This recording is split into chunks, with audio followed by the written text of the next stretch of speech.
اب ہمارے لیے تو دین سیکھنا مشکل بن گیا، دین پہ چلنا، نماز پڑھنا، یہ عمل کرنا جسم کے متعلق اور دل کے متعلق جو ہمارے اوپر لازم و ضروری ہیں وہ ہمارے لیے مشکل بن گئے. تو اس کی اگلی راہ تو بہت مشکل ہے.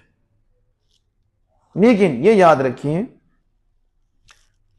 کہ اس کے لیے ہمیں علماء کی رہنمائی چاہیے. علماء کی رہنمائی، علماء کا کلام ہمارا رہنما ہے، ہمارا لیڈر ہے، وہ ہمارا مرشد ہے. اور اگر کسی کو سمجھ نہ آئے تو عالم دین سے پوچھ لے. اب ہر کوئی کتاب سے سمجھ بھی نہیں سکتا، تو علماء نے جو لکھا ہے وہ ہمارا مرشد ہے، وہ ہمارا رہنما ہے.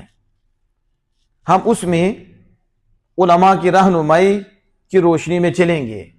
لیکن علماء کا جو کلام ہے ان کا رہنما ائمہ دین کا کلام ہے. تو علماء کا رہنما ائمہ دین کا کلام، تو ائمہ دین مجتہدین یہ علماء کے امام ہیں. تو ان کا کلام علماء کے کلام کا امام ہے. اور ائمہ دین کا جو کلام ہے ان کا مرشد آمینہ کے لال کا کلام ہے، وہ رسول اکرم صلی اللہ علیہ وسلم کی ذات پاک ہے.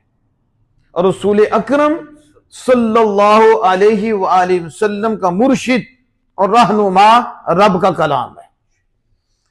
اس میں بیعت ضروری نہیں ہے، اس میں سارے رسول اللہ کے بیعت ہیں اور سارے رسول اللہ صلی اللہ علیہ وسلم کے امتی ہیں. اب وہ رہنمائی لیں، یہ مطلب نہیں کہ وہ بیعت ہوگا تو اسے ہدایت ملے گی، وگرنہ اسے ہدایت نہیں ملے گی. ایسا جملہ کہنے والا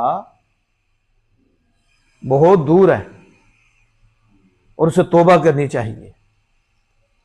کہ جتنے بھی لوگ آتے ہیں سارے بیعت نہیں ہوتے، تو اس کا یہ مطلب نہیں کہ انہیں ہدایت نہیں ملی.